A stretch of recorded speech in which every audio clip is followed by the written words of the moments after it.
give you some stats and some charts and graphs, and we're going to talk about what's going on in the market. But before we do, I want to celebrate with y'all for a minute because all of the rankings are now in for national and local, and we've celebrated y'all at the award ceremony individually for your individual efforts. Now I want to tell you what you guys have done collectively as a group in our franchise group. So our franchise group is Keller Williams Realty Atlanta Partners. We are the North Gwinnett office.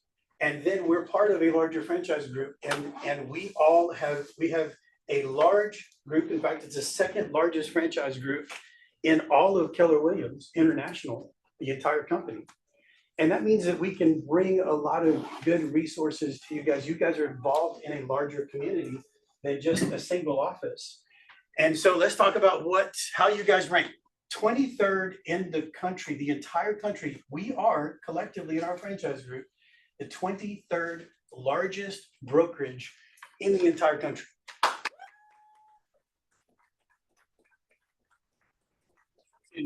This is in Atlanta metro area. The Atlanta Business Chronicle ranks brokerages and brands, and they have ranked brokerages. It's called the Book of Lists. They do rankings on all different companies, all different industries. And so these are verified numbers. And once again, Keller Williams Realty Atlanta Partners is number one. We collectively have sold more homes than any other real estate company in the Atlanta metro area. You are number one again for many years running. So congratulations to that. This is pretty cool because this is us competing as a franchise group. Then when you put us together as Keller Williams as a brand, now how does Keller Williams compete in this marketplace? So you've chosen to align with KW in this marketplace where you do business. So what kind of market share do you own as Keller Williams Realty? Pretty good. Pretty good. It is actually number one again, $16.6 billion in closed volume in 2025. And number 2, 3, 4, and 5 combined do not equal your production. Wow. Yay! It is pretty amazing. But yes, this is who you're in business with. So these are cool numbers.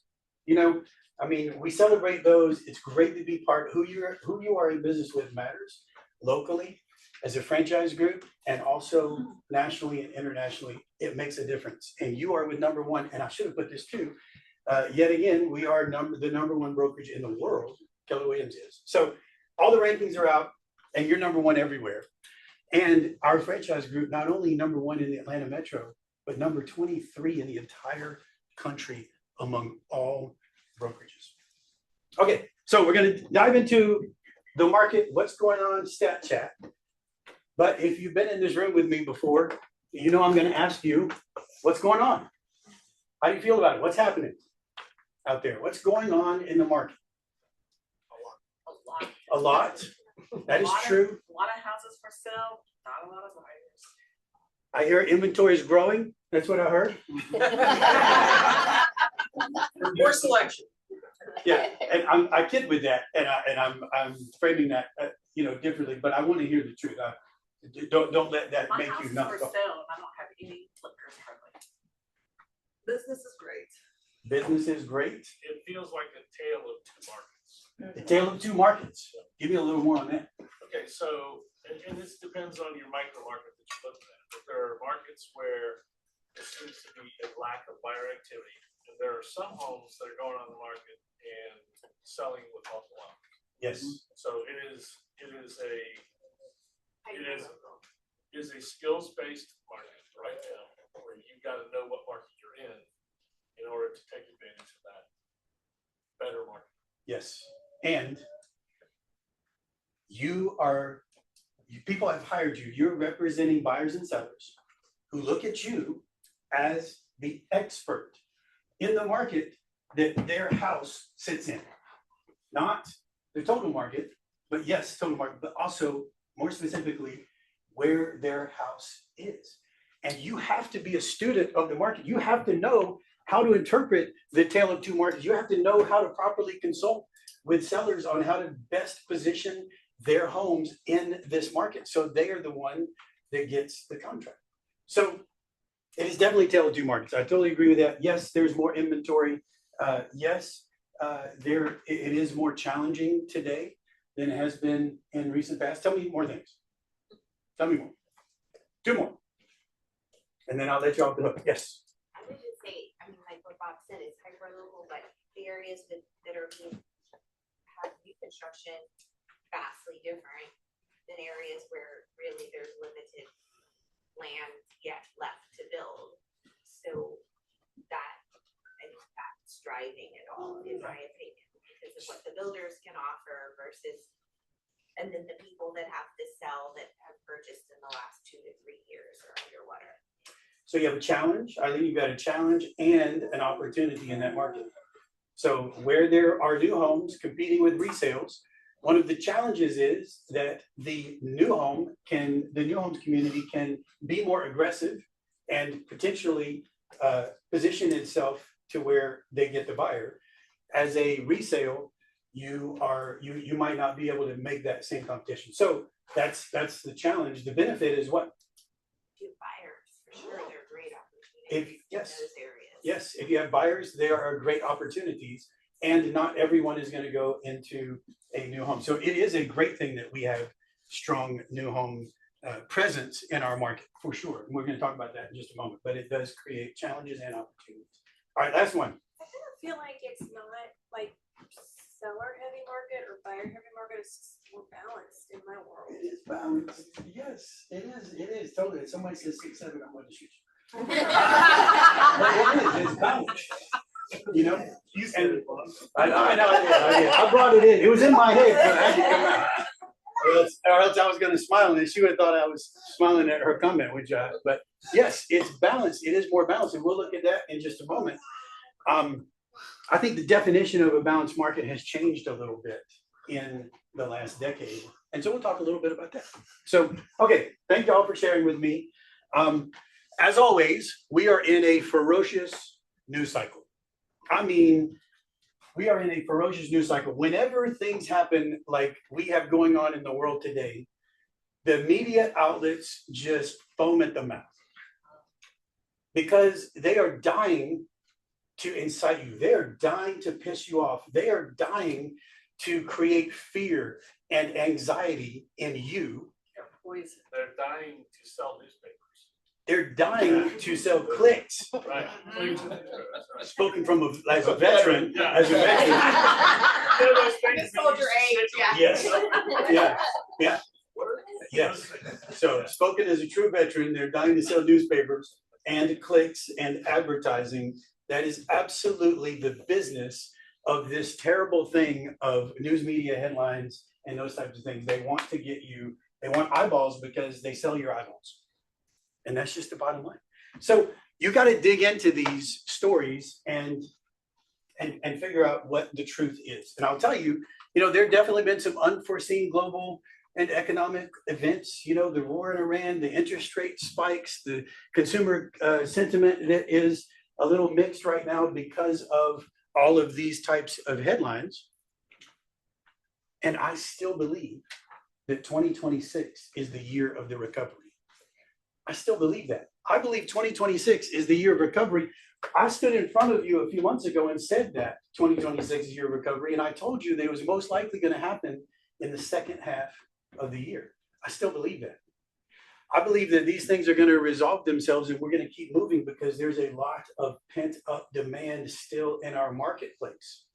And there are other things happening that we'll dig into a little bit more. But so I want to share with you, I'm going to share with you a thing that Nikki and I have done for years and years and years.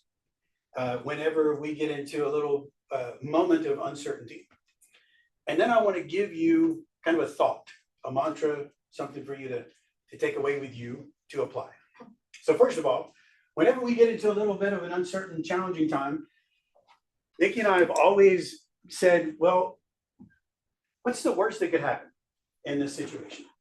Because fear is a terrible thing. It can totally paralyze you and cause you to make poor decisions and cause you to hold up. So, but when you say, what's the worst that can happen? And then you talk through that. Now, okay, if that happens, what is the plan?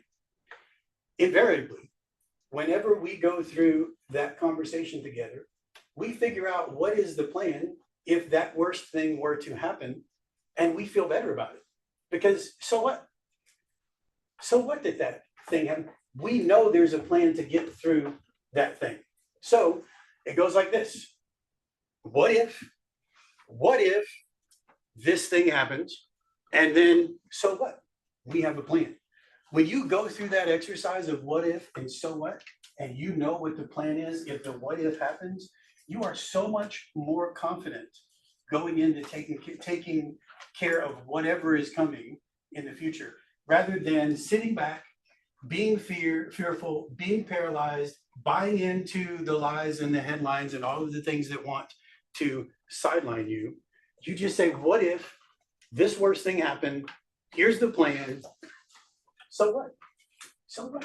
Now I don't have to wallow in it. Now I don't have to sit idle. Now I'm not paralyzed. I've got a plan. So if you'll play with me for a moment, like what are some negative things or scenarios that are like eating at your mind, or you hear people talking about at the water cooler? Like what if, I'll go here. What if interest rates stay at 6.5? So what? What's the plan? Now, this is where someone tells me a plan. I know y'all are smart people. You're number one. You're number one. It's still a good time to buy. It's still a good time to buy. And also, are there options out there that will help people to buy even with a 6.5% interest? Absolutely. Yes. Find out right now. Absolutely. Yes. So what? So what if that happens? So what? This is an educational process right here too, because we're at, what are we at right now? 6.4. 6.4. That's even better. Okay, so 6.4. If you look at the mean historical average, we are below the historical average. It's an educational thing. Now, I realize that people got used to that 2 to 3%, but I think more and more people are settling into the fact that's not, we're not going to see that again. It's not that way. But I think it's an opportunity for an education from us to the buyers and even the sellers, because they also have great equity based on that period of 2020 to 2022. Yeah. So yeah, we've got to make sure that they understand where they sit in the market. A 3% 30-year mortgage sounds fun, but it is destructive to our marketplace and our industry. And so I don't want 3% interest rates anymore. I want 5.75. That's like, wow, amazing. 5.75, man, we have velocity, we have reasonable financial markets, we have sustainable appreciation, not 20%, 3% free money, we have 20% appreciation. It's unsustainable. Okay, let's go another one. Yes. I was just gonna add. No, come on. I was just gonna add to add value to your buyer or seller, you think like builder. I learned this in a recent class and offer buy downs like you were saying for percentage, because I mean, I was like an epiphany, I'm newer, you know. I was like, wow, I never thought of that. You can use that as concessions or the other side Yes. and get creative and show your value and your knowledge. Yes, absolutely. There are creative solutions with builders, even with sellers that are not builders, you have creative solutions. Yes. I'll just mention, because that's a great segue, we do offer forward commitments on resales. So you're not even limited by the 3%, yet seller concession if we do it ahead of time. So we've done that for a few sellers, especially when they're competing with new homes. So another scenario, give me another what if scenario. Right, your contract is gonna expire and you haven't sold a house or a house. What's either side? So the scenario is, what happens if I don't sell the house within the contract? So you're talking market time. It's taking longer to sell houses. So it's taking longer to sell houses. What if the days on market continue to expand? So what? What do you do? What is the solution for days on market continue to expand? Well, 2 things, price or condition. Price, condition, and also I stood before you a few months ago and told you that 50, 60, 75 days on the market is not a bad thing for our general market, and it's definitely not a bad thing for you as the agent. Why? The open house leads. You have an opportunity. Was that you, Eileen? Yeah, you have an opportunity to utilize this asset of a listing to generate more business. That's not a bad thing. So give me another market scenario. Just a general market scenario.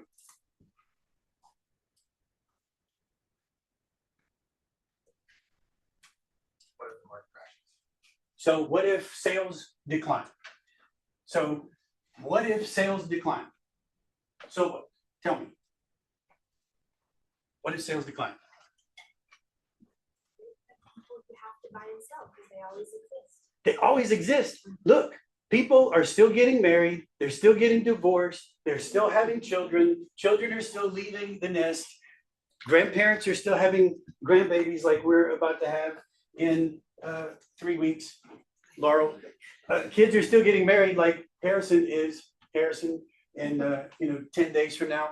All of this stuff is still happening. We're going to be empty nesters again.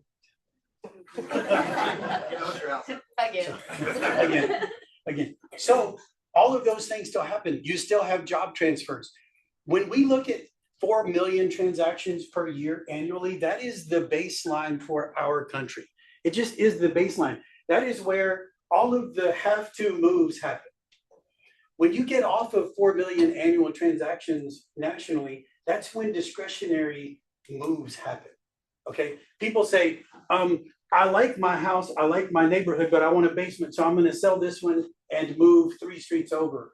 That's when they say, I just want to get a little closer to my job and I'm going to make that move. Whenever you have those discretionary moves, that's where you get into that 5.75 million transactions. 4 million transactions a year is baseline. So we're not going to go down far from where we are if we go down, and it could slightly go down. So you get the deal. It's what if that thing in the headline really happened? So what? Here's what I do. Here's the plan. I know I can get through that thing. Now you go execute the plan.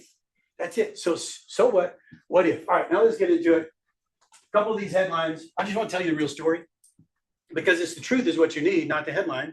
And so mortgage applications dropped the lowest level since 1995. Well, let me tell you what happens in an interest rate drop. So interest rate drop, and all of a sudden you do have people get off the fence for purchase mortgage applications. What else floods in? Refis. Refi applications. I'm gonna cut you off on these mortgage questions.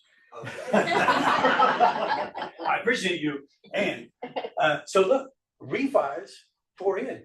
So when you look at the deeper number here, 17% decline in refis, 3% decline in purchase mortgage applications, and I think they were up most recently, mortgage applications for purchases.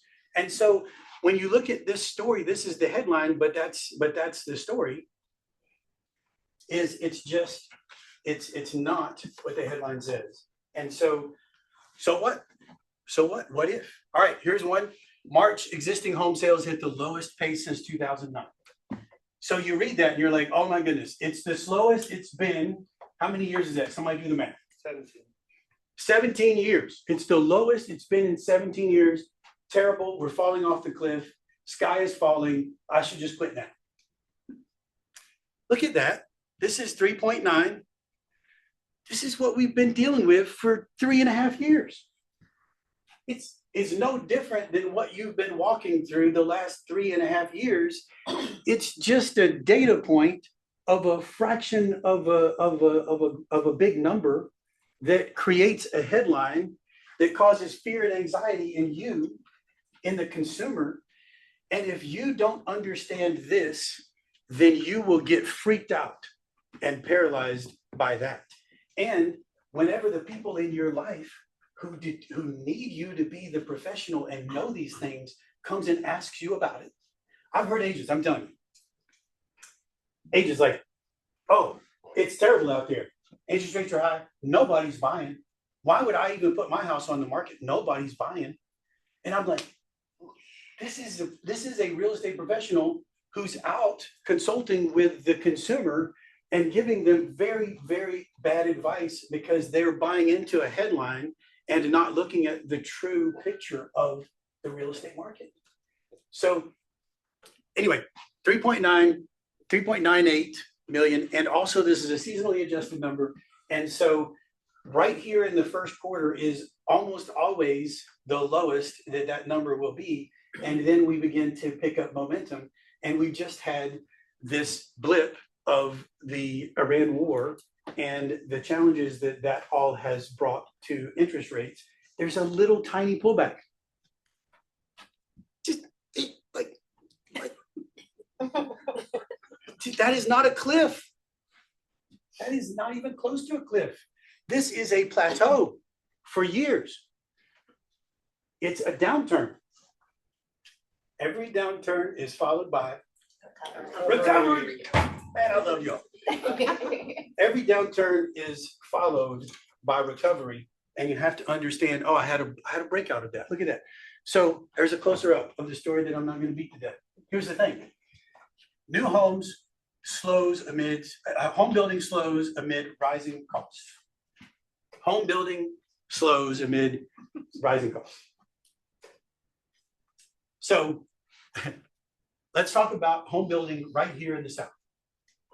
Eileen just talked about, there's all of this home building all over. Are you guys seeing neighborhoods all over? Yes. Do you see more new construction in our market than has been in a very long time? Yes. So if there's a significant increase and then for some reason there's a small pullback that makes this headline true, does that mean that the home building, because what this wants you to believe is that the home building industry is having a tough time and is getting destroyed. That's what this is trying to get you to believe.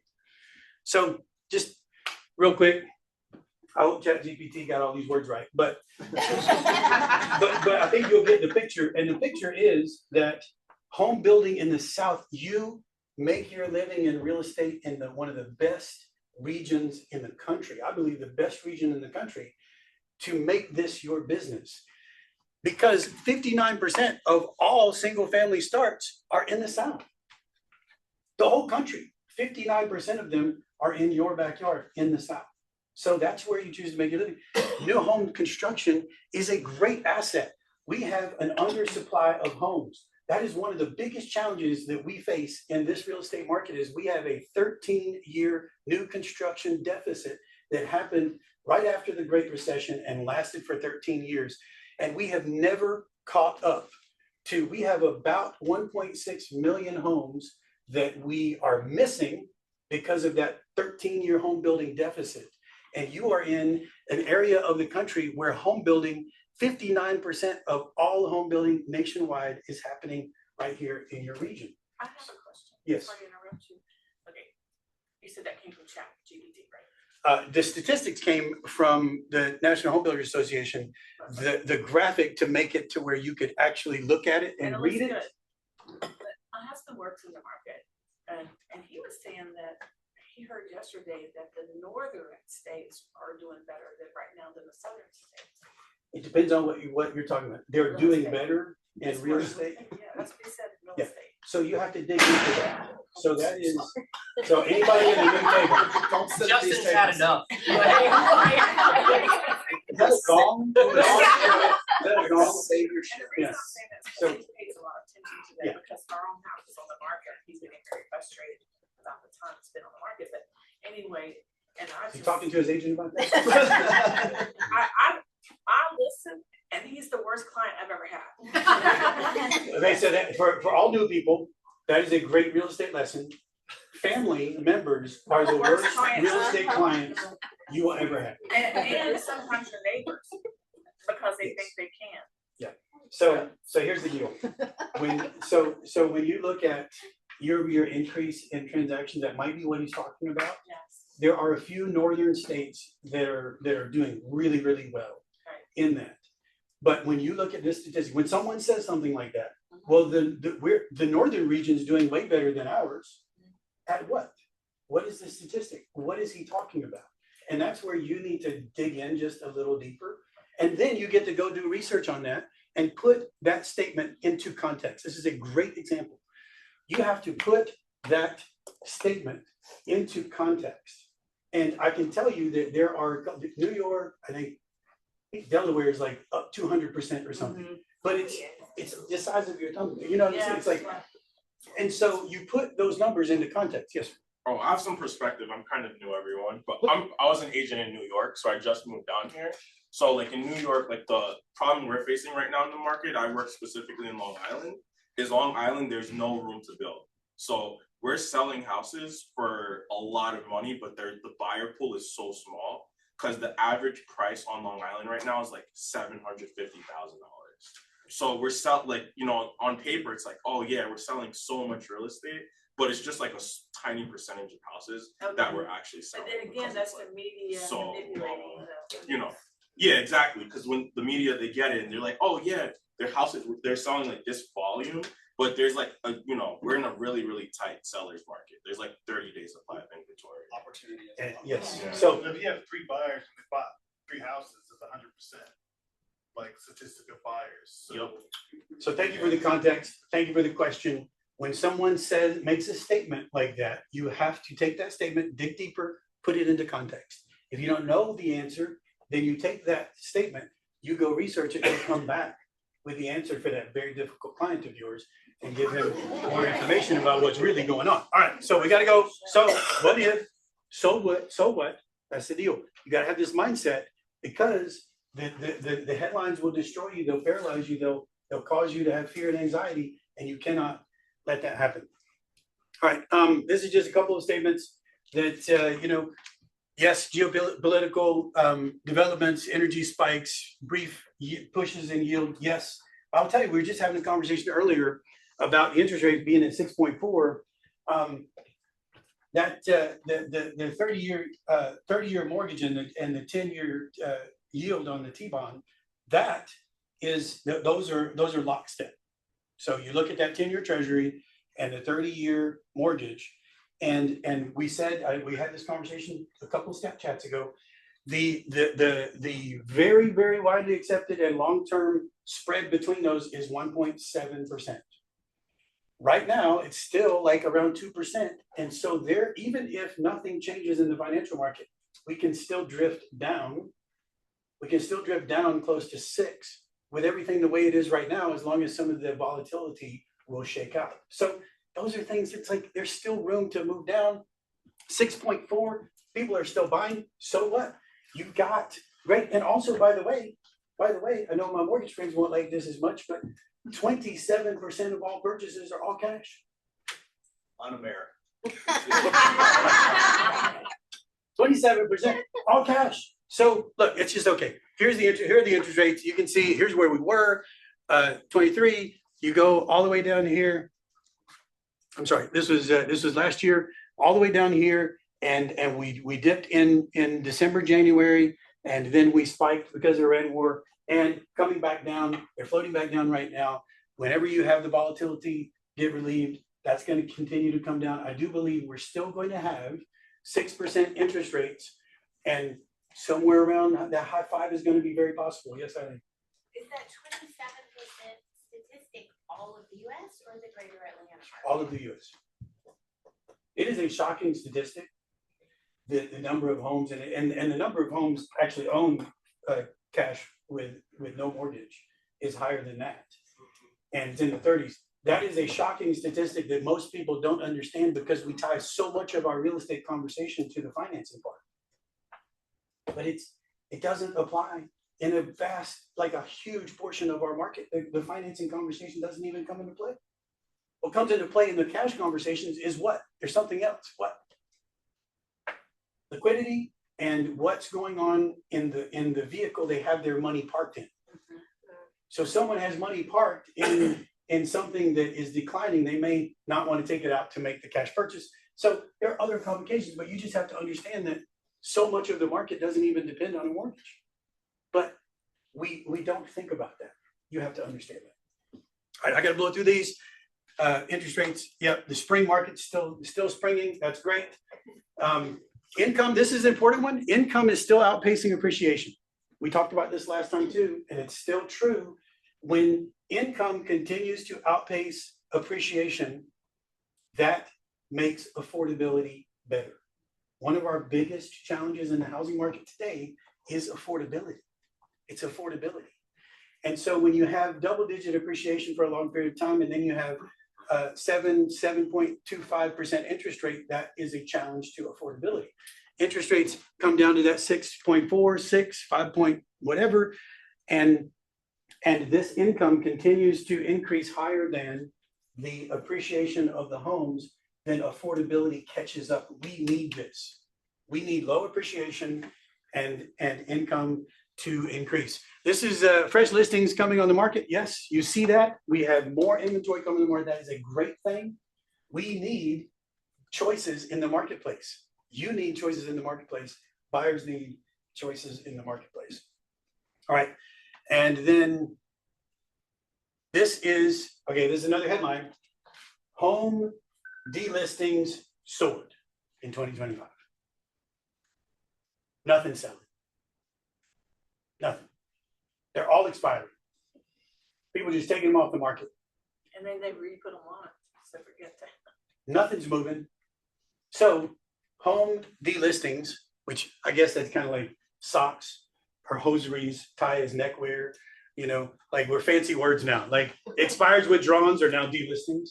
So home delistings soar and home relistings are on the rise.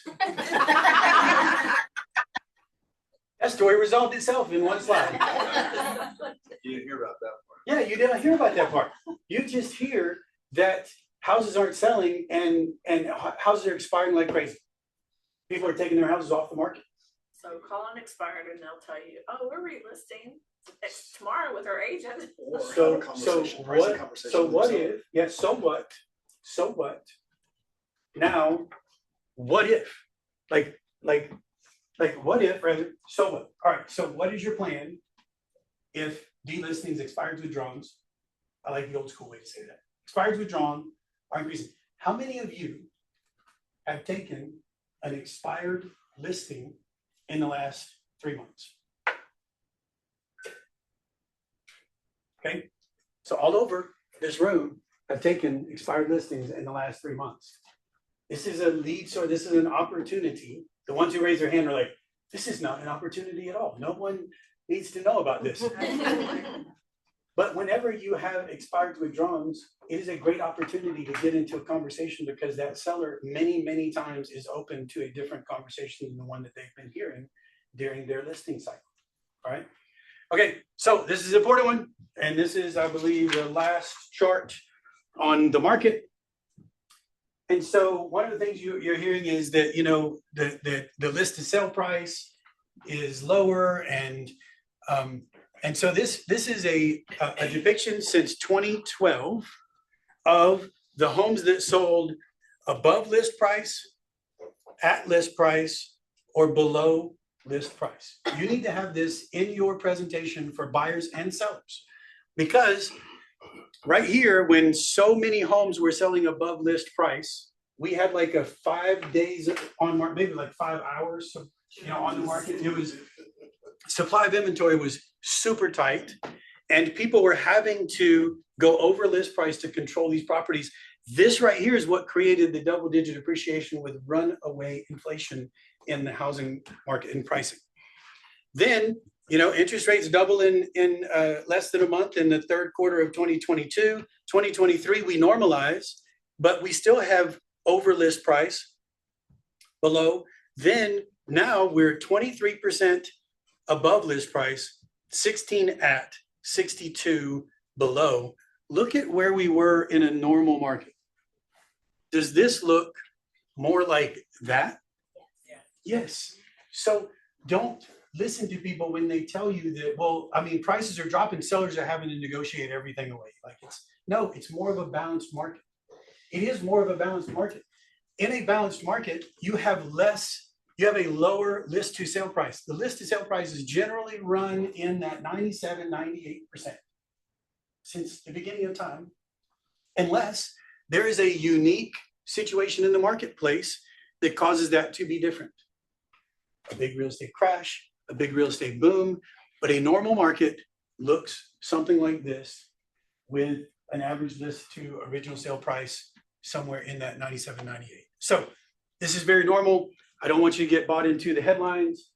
And man, I gotta get out of here. Okay, so it doesn't matter how much time you give me, I always go over. Okay. So these are your numbers in the backyard, all in one slide. Look at this. So properties listed up 10.8%, properties sold up 3.3%, median sold price up 0.2%, flat, up.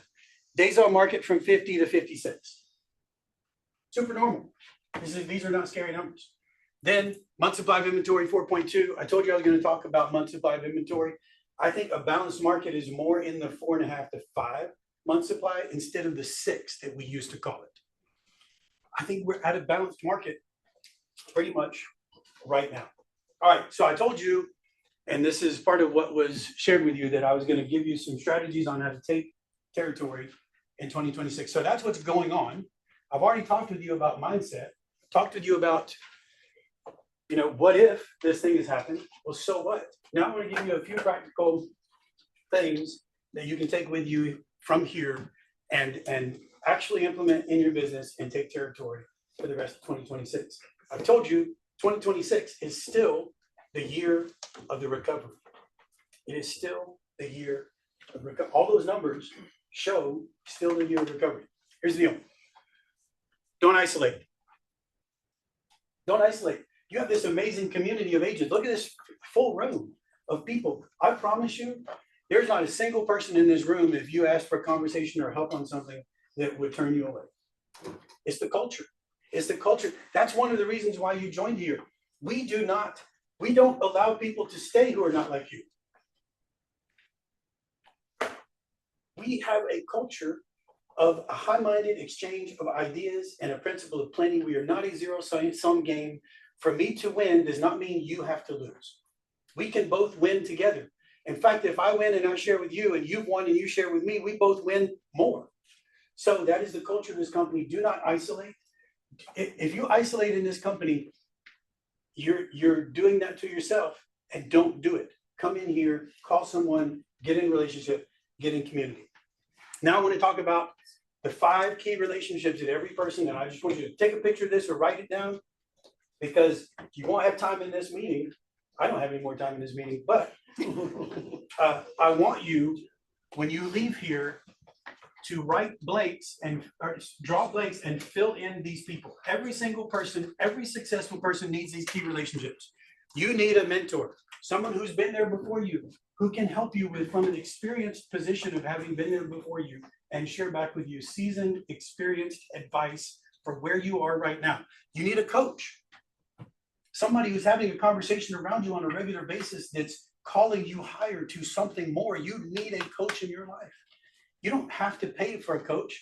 You should and can pay for a coach if that's part of, if you're leading with revenue, but there are plenty of people in this community who will be that to you until you get to a point in your business where you then hire a coach. We have to have peer collaboration. Look, you've got to be in the trenches, in the foxhole with somebody, shoulder to shoulder, elbow to elbow, and having camaraderie around taking territory in this business, in your life. I have peer accountability groups. I have peer groups in different areas of my life. And it is one of the most powerful things you'll ever experience, is to have good, solid, productive, encouraging relationships. There's some water cooler. There's some people you don't want in your foxhole. Okay. Kick those people out if they're in there. Okay. Challenger. You got to have somebody in your life that will challenge your thinking. I have people in my life where I sit across the table from them and they're like, Jason, you are looking at that all wrong. And you have to have people in your life that will challenge you. They'll challenge your thinking. They'll challenge your decisions and cause you to think a different thought about what you're thinking and doing and choosing in your life. You have to have a challenge. And then you got to have a cheerleader. We all need people who pump us up. Like I need the hype person in my life too, and Nikki and I are that for each other. It's like she convinces me every day that I can accomplish anything in my life that I set my mind to. We have to have those. I have encouragers in my life that have the gift of encouragement that I just want to be. Phil Benelli is one of my best friends. And this dude, You get around him and you're just like, man, I am awesome. This is great. You know, like, and you're ready to take on the day. You got to have cheerleaders. So you have to have a mentor, a coach, peer, a challenger, and a cheerleader. You have to have these 5 relationships in your life. All right, super quick. I'm moving through. You got to get rid of the lies and listen to the truth. You got to cut through the lies. The lies are all around you. They're all around you. And you have to cut through those lies and get to the truth. And you have to know the difference. And you have to seek the truth. Do not be passive and buy into the lies that want to creep into your mind, your emotions, your spirit, and lie to you. Okay? Seek the truth. Feed the truth back to yourself. Okay? In a moment of clarity, write the truth. Affirmations, if you will. Anything like that. In a moment of clarity, write the truth. Then talk to yourself with those statements that you wrote in a moment of clarity instead of listening to yourself. Because I don't know about you, but for me, if I listen to myself, I tell myself really destructive, toxic things. But if in a moment of clarity, and I have many moments of clarity that I write out the truth, and then I go back to that, and I'm talking to myself instead of listening to myself. Okay. Then don't consume what you can't digest. Look, there's so much stuff out there that people are consuming, and it's just upsetting their whole system. Social media, you know, the divisive culture right now about all of the terrible things. And we're in these feedback loops and this echo chamber. Just yeah, I'm right, you're wrong, they suck. I know the truth. All of this stuff, like social media, the headlines, toxic people that you need to kick out of your foxhole, all of those things. Don't consume what you cannot digest. If you can't look at headlines, read the story, understand the truth, and put it in context in your life, do not just take those off your phone. Delete those apps. Get that crap out of your life.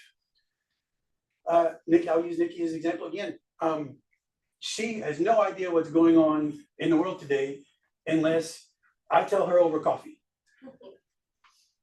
The news stuff just wrecks her. And so I'm kind of her world events filter. And after being married for 32 years, I understand what she can consume and what she can't. And so you just have to, if you can't consume it, if you can't digest it, do not consume it. Then I want you to have this, what if that happened? So what? And the last thing we're going to hand these out is you've got to be tracking your stuff. So I'm going to, okay. At 12:05, I'm out of here. All right. So what's going on right now is these daily contact sheets. You need 2 things in today's real estate world to succeed. You need lead sources, and appointments. You need lead sources and appointments. Okay. So generally, successful real estate agent or team is going to have 3 lead sources, 3 primary lead sources. The number 1 is usually what? Referral. Database, referral, past client, sphere of influence, PCSOI, whatever you want to call it. These are people who know you, like you, trust you, who do business with you, or refer you to other people. So you have to have lead sources.